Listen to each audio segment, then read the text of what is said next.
یہ ایمرجنسی میں press conference کرنا پڑ رہا ہے، ایک افسوس کے ساتھ کرنا پڑ رہا ہے۔ آج جمہوریت کے لیے ایک افسوس کا دن ہے۔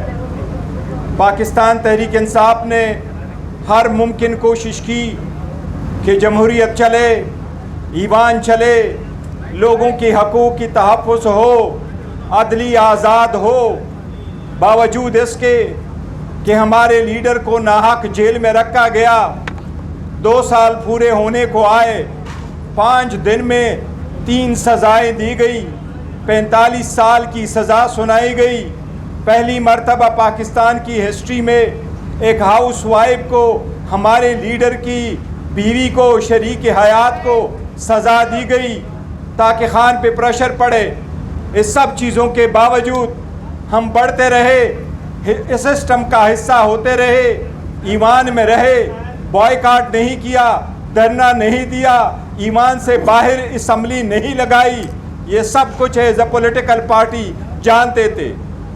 ہمارے لوگوں کو جب الیکشن نہ کرنے دیا تو تھرڈ ٹائر آیا، انہوں نے بھی الیکشن پی، لیکن ظلم، ناانصافی اور مساوی سلوک کی انتہا ختم نہیں ہو رہی۔ آج فیصل آباد کے اینٹی ٹیررزم کورٹ سے جو سزائیں سنائی گئی، اس میں ہمارے 6 MNAs کو سزا دی، اس میں ہمارے 3 MPAs کو سزا ہوئی، اس میں ہمارے 1 سینیٹر کو سزا ہوئی، ہمارے leader of the opposition Omar Ayub Khan صاحب کو سزا ہوئی، ہمارے سنی اتحاد کونسل کے چیئرمین حامد رضا صاحب کو سزا ہوئی، اس میں ہمارے پارلیمنٹری لیڈر زرتاج گل صاحبہ کو سزا ہوئی، اس میں ہمارے ریجنل پریزیڈنٹ رائے حسن نواز کو سزا ہوئی، اس میں ہمارے opposition leader in the Senate Shibli Faraz صاحب کو سزا ہوئی۔ آپ ان میں سے کتنوں کو بڑھائیں گے؟ ہم تو کوشش کرتے رہے کہ ایوان مضبوط ہو، ایوانوں میں فیصلے ہو، آزاد عدلیہ ہو۔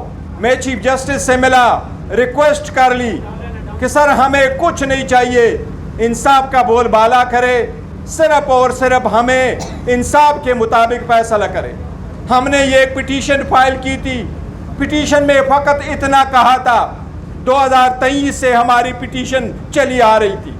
ہم نے کہا جن لوگوں پہ یہ الزام ہے کہ وہ سازش میں ملوث تھے، پاکستان تحریک انصاف سسٹم کے چلنے پہ یقین رکھتی ہے، پاکستان تحریک انصاف انتہا پسندی پہ بلیو نہیں کرتی، سیاست میں انتشار اور تشدد پہ بلیو نہیں کرتی۔ یہ لوگ جن کو آپ نے سزائیں دی، یہ وہ لوگ ہیں جو سیاست میں تشدد پہ یقین نہیں رکھتے۔ یہ ہر وقت موجود تھے، انہوں نے اپنے سارے فیملیز کو قربان کیا، بہت زیادہ قربانیاں دی، لیکن یہ سسٹم کے اندر رہے، پارلیمنٹ کے اندر رہے، آواز اٹھاتے رہے۔ کن لوگوں نے ان کو باہر نکالا، ہسٹری بتائے گی۔ چیف جسٹس صاحب کو ہم نے یہ ریکویسٹ کی کہ 2 بجے تک صبح کے وقت ٹرائل چل رہا ہوتا ہے، کیا دنیا کی مہذب دنیا میں کبھی ایسے ٹرائل چل رہے ہوتے ہیں؟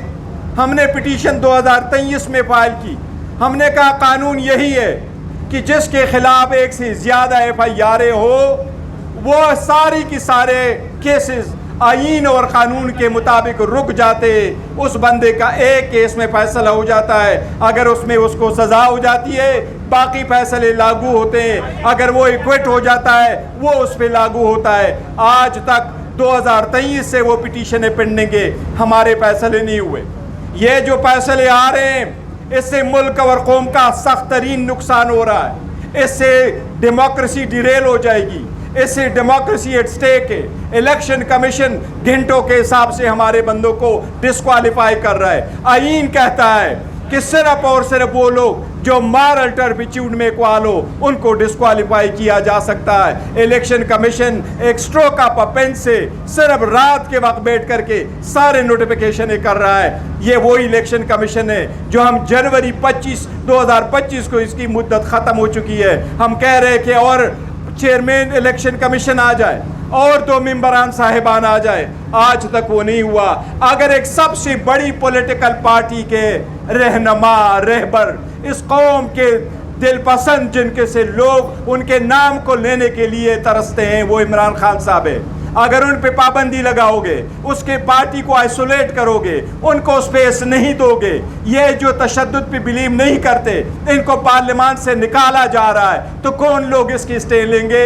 کوئی لوگ تو ہے جو اس سسٹم کو لپیٹنا چاہتے. ہم چاہتے ہیں عرصہ دراز سے ہر جگہ پہ پاکستان کی جگانگت اور ملک کی یکجہتی, آئین کی سربلندی کی باتیں کرتے کرتے ان کا گلا بیٹھ گیا. لیکن پھر یہ انہوں نے بلایا ہمیں تو ہم حاضر ہو گئے. میرے اتفاق سے آج ہی میرے سندھی کی پنز میں ڈیتھ ہو گئی ہے, تنویر الحسن گیلانی. میں وہ بھی چھوڑ کے یہاں پہنچ گیا کیونکہ یہ جو کانفرنس ہے اس کی اہمیت پوری قوم سمجھتی ہے. اس موقع پہ میں غیر حاضر نہیں رہنا چاہتا تھا. باتیں ہم وہی کریں گے جو اچھے صاحب نے کہہ دی. جو ریزولوشن بھی آئیں گے, چیزیں بھی آئیں گی. دیکھیں میں وہ چار چھوٹی چھوٹی باتیں کروں گا. سب سے پہلے وہ قائد اعظم محمد علی جناح جس سے اختلاف ملا ہے حق ہر ایک کو ہے.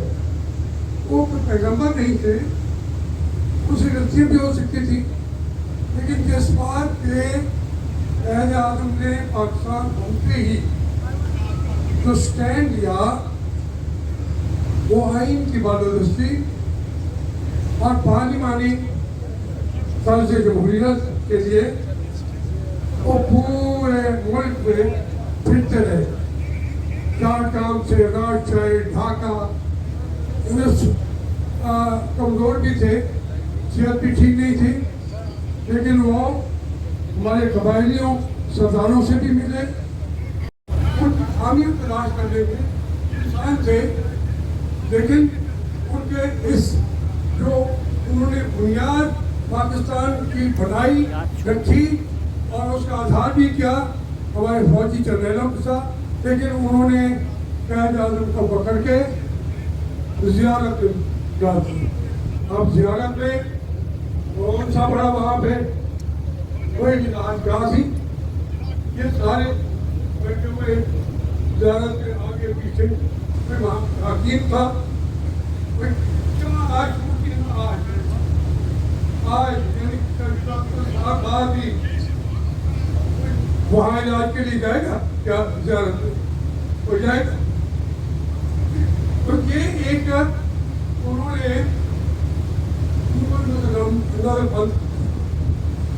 انہوں نے کہا کہ کراچی میں بھی رہے تو جاتے نہیں ہیں اور ٹانگ اڑاتے رہیں گے تمام معاملات میں, اس کو زیارت میں جا کے بند کر دو. اب آپ صرف انہوں نے زیارت میں دیکھا ہوگا